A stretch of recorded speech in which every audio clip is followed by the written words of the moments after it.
La CIFCACOP dresse le bilan de ses activités lors de sa traditionnelle cérémonie de présentation de vœux. Les cultures d'Ida et Gaudier célébrées lors de la 9e édition du Diaka Festival Wallo. Les images tout de suite dans cette édition. Et à Divo, dans le sud-est de la Côte d'Ivoire, les premières pluies de l'année font déjà des dégâts avant même les saisons dites pluvieuses. Voici pour les titres. Bonsoir à tous, mesdames, messieurs. Bienvenue dans cette édition. Début d'année 2019, moment propice choisi par le personnel de la CIFCACOP pour présenter ses vœux à son directeur général Silieu Boloba. Une occasion de dresser le bilan des activités de l'année précédente, mais également de dégager les perspectives pour l'année 2019. Le commentaire de Lawani Babatunde. À l'instar de toutes les entreprises, le personnel de la CIFCACOP n'a pas voulu être en marge de la traditionnelle cérémonie de présentation de vœux. C'est à son siège, à Trècheville, dans la zone portuaire, que son personnel a présenté ses vœux de nouvel an à Silieu Boloba, le directeur général. Une occasion pour l'entreprise de dresser le bilan de ses activités et de dégager les perspectives. Pour 2019, à mi-parcours, sur 20 000 tonnes de cacao attendues, 12 000 tonnes ont déjà été collectées. 2018, il est positif parce que lorsque je prenais la tête de cette structure, il n'y avait que 21 employés. Et aujourd'hui, nous sommes à plus de 100 en un an. L'entreprise produisait 2000 tonnes de cacao. Nous avons pu produire déjà 12 000 tonnes cette année. Et donc, je pense que le bilan est beaucoup positif. Nous avons également pu construire 2 laboratoires. Et nous avons mis sur pied l'usine de San Pedro qui était fermée il y a plus de 10 ans. Les perspectives pour 2019, aujourd'hui, nous envisageons aller au-delà de 20 000 tonnes de cacao, recruter le maximum de personnes, retrouver de nouveaux marchés pour pouvoir évacuer donc le cacao et le café vers ces nouveaux marchés, surtout les marchés émergents. L'endroit du personnel, c'est de leur dire merci et surtout de les encourager à aller dans le sens positif parce que vous pouvez être expert DG, mais si le personnel n'est pas honnête avec vous, vous ne pouvez pas atteindre vos objectifs. Donc c'est de leur dire de continuer le travail, surtout pour eux-mêmes leur bonheur. Silieu Boloba a salué les efforts engagés par l'ensemble de son personnel. Pour le responsable du personnel, le directeur administratif et financier Joël Kwasi, ces résultats sont à saluer et surtout à mettre au crédit de bonnes orientations donné par la direction.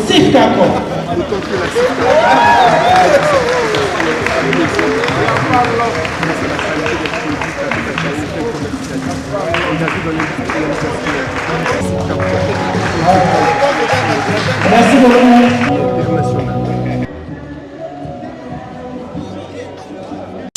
Parlons à présent d'intelligence économique, une discipline qui est de plus en plus pratiquée en entreprise. Elle a fait l'objet de 3 soutenances de thèse en guise d'obtention du diplôme d'ingénieur. Les impétrants étaient tous issus de divers secteurs d'activité. C'était à Abidjan, à l'Institut DI. Le commentaire de Daniel Kodjo. L'intelligence économique. L'ensemble des moyens organisés en système de management de la connaissance pour produire de l'information utile à la prise de décision économique est au centre des soutenances de thèse au Deeming Excellence Institute. 3 impétrants issus de divers secteurs d'activité ont soutenu sur différents thèmes. Pour le travail que nous venons d'effectuer, c'est sur la stratégie d'influence et de contre-influence du port autonome d'Abidjan. Aujourd'hui, nous constatons que c'est un environnement concurrentiel très accentué. Nous parlons même de guerre économique aujourd'hui. Donc, il appartient à chaque entreprise de s'armer pour cette guerre économique. Et c'est donc dans cette optique que nous avons proposé un plan d'amélioration à la démarche actuelle d'influence et de contre-influence du port autonome d'Abidjan. C'est un sujet nouveau, le design thinking et l'innovation. Il a du sens sur nos marchés vu la forte concurrence sur le marché. Donc du coup, c'est une source d'innovation qui permet de créer des produits nouveaux qui tiennent compte des besoins réels des clients. Donc c'est vraiment ce qui me plaît dans la démarche, c'est vraiment la notion client, le fait de partir du client et de ressortir sur le client. Donc à l'issue de la présentation de ma soutenance sur justement le système de veille informationnelle pour le développement des partenariats stratégiques privés de la Fédération ivoirienne de jeux de dames, nous avons justement essayé de faire une proposition de dispositif qui pourrait permettre à la Fédération aujourd'hui de pouvoir conquérir de nouveaux partenaires et de pouvoir fidéliser les partenaires déjà existants. Tous issus de l'école de commerce et de gestion, les désormais diplômés ingénieurs en intelligence économique ont respectivement obtenu les notes de 17, 18,5 et 15 sur 20. Par sa nouvelle compétence, la Côte d'Ivoire a désormais 3 nouveaux ingénieurs en intelligence économique jugés prêts par le jury à faire valoir leurs connaissances économiques aux entreprises pour faire face à la concurrence de plus en plus globale.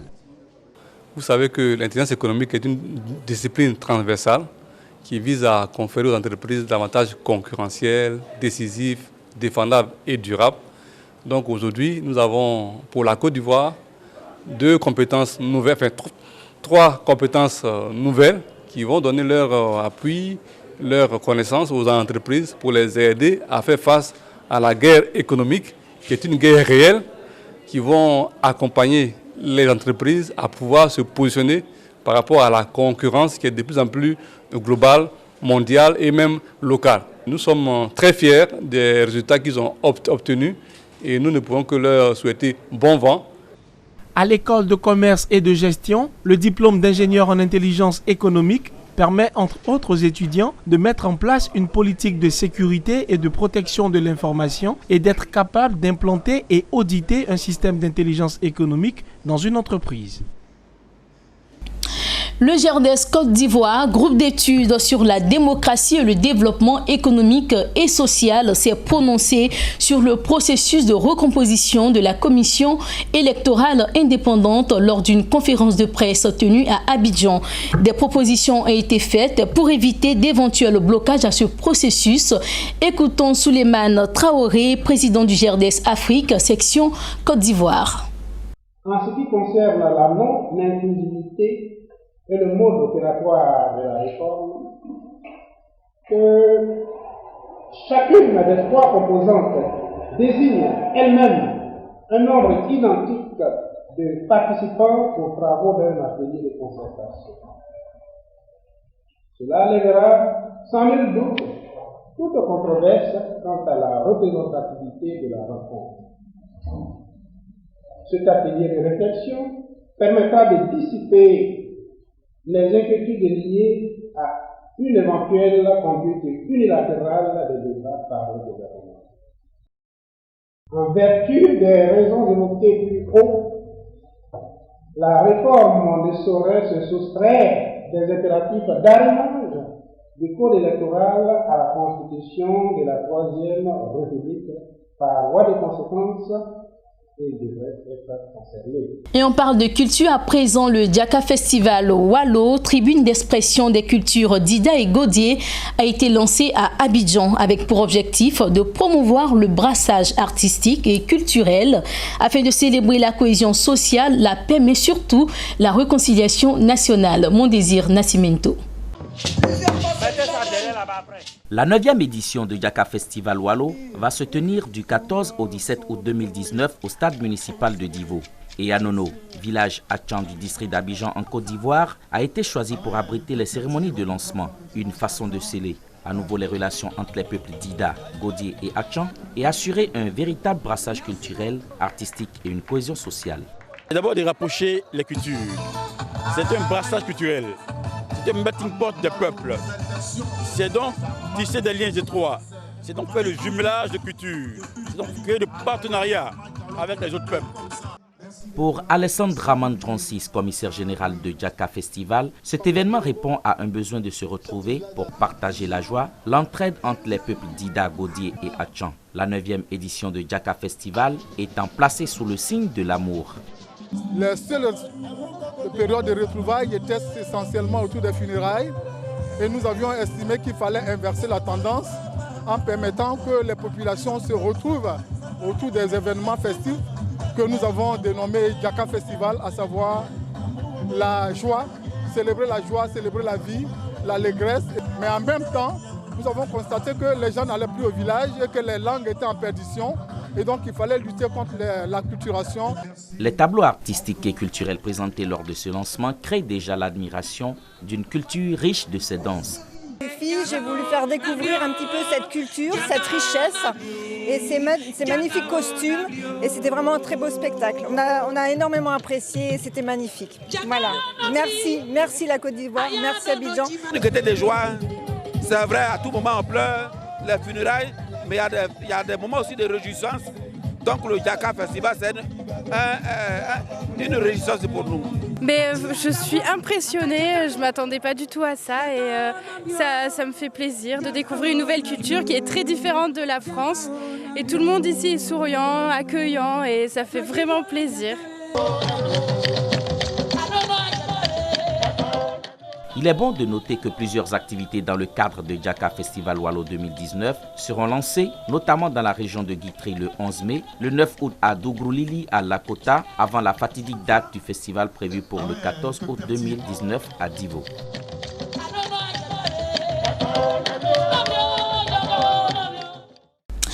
L'après-midi du lundi 15 février dernier n'a pas été paisible pour les populations du quartier Conakry à Divo, ville située au sud-est de la Côte d'Ivoire.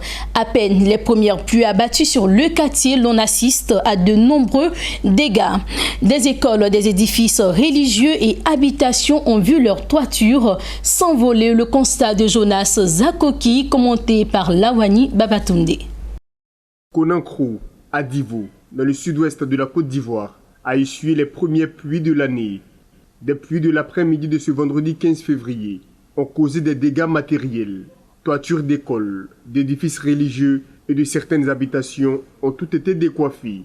Informé de la situation, le maire de la commune de Divo a dépêché une équipe sur place pour faire le constat et apporter le soutien du conseil municipal aux populations. Au nom donc de la mairie du Divo et du maire Amédée Kofi, nous sommes venus constater un peu le dégât. Puisque la pluie hier, environ de 15h, 16h, ont pu abattre sur la ville de Divo. Vous voyez derrière moi jusque les toitures des écoles de Conakry ont été décoiffées parce que la pluie était accompagnée d'un vent violent. C'est encore plusieurs sites, mais c'est l'un des sites aussi gravement touchés. Et c'est avec désespoir, mais on a toujours espoir de bien reprendre le travail et bien faire. Donc on voudrait vraiment encore informer et puis mobiliser toute la population pour dire que suite au passage de ce vent sur la pluie, nous redonnons plus de force pour repartir à zéro et bien faire. Les pluies diluviennes font de nombreux dégâts en Côte d'Ivoire. L'État ivoirien a tiré les leçons des dernières pluies meurtrières dans le pays. Avant-gardiste, il annonce prochainement un ensemble de mesures visant à mettre à l'abri ces populations.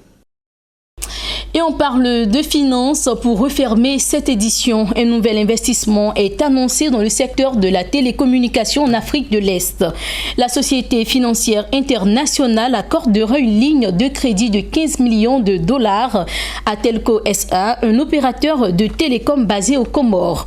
Un premier investissement de la SFI dans les îles Comores permettra à Telco de renforcer ses infrastructures en communication mobile et de connexion Internet dans tout le pays. Voilà qui met fin à cette édition. Merci à vous pour votre attention. On se retrouve très bientôt pour un prochain journal. D'ici là, portez-vous bien.